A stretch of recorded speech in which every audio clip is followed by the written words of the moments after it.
काँग्रेस पक्षाचे नेते महाराष्ट्र प्रदेश काँग्रेस कमिटीचे उपाध्यक्ष हिदायतभाई पटेल यांचं एका भ्याड हल्ल्यामध्ये त्यांचं जे निधन झालं याबद्दल शोक संवेदनाही या ठिकाणी त्यांना अर्पण करतो।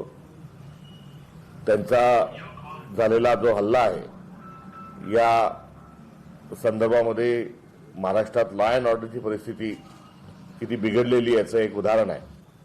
कोयता गँग चाकूनी हल्ला हे आता काही विशिष्ट भागापुरतंच नव्हे तर आपल्या आडवळणाच्या गावात देखील आता गुंड चाकू घेऊन अशा प्रकारचे हल्ले करायला लागलेत।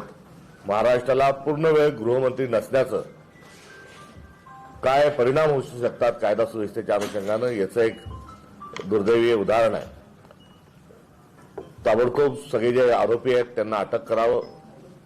प्रत्यक्ष ज्यांनी खून केला त्याला अटक केलंय, मात्र त्या व्यतिरिक्तही परिवाराने जे तक्रार दिली फिर्याद त्यानुसार पोलीस प्रशासनाने कारवाई करावी आणि महाराष्ट्राला पूर्ण वेळ गृहमंत्री मिळावा ही देखील या हल्ल्याचा निषेध करत असताना ही मागणी देखील शासनाकडे या ठिकाणी आम्ही करू इच्छितो।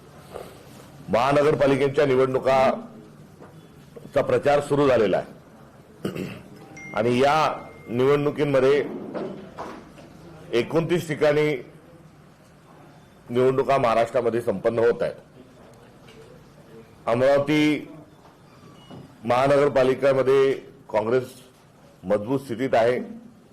आमचं इथलं जे नेतृत्व आहे, जे स्थानिकही नेतृत्व आहे, महाराष्ट्राचंही नेतृत्व आहे, देशामध्ये प्रतिनिधित्व करणारं नेतृत्व आहे, अशी मतब्बर आमची या ठिकाणचे आदरणीय ज्येष्ठ सर्व नेते यांनी अमरावतीची विकासाची त्यांना पूर्ण जाण आहे।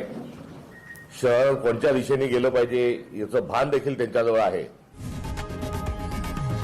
लोकशाही मराठी ऐका, पहा, जागरूक रहा।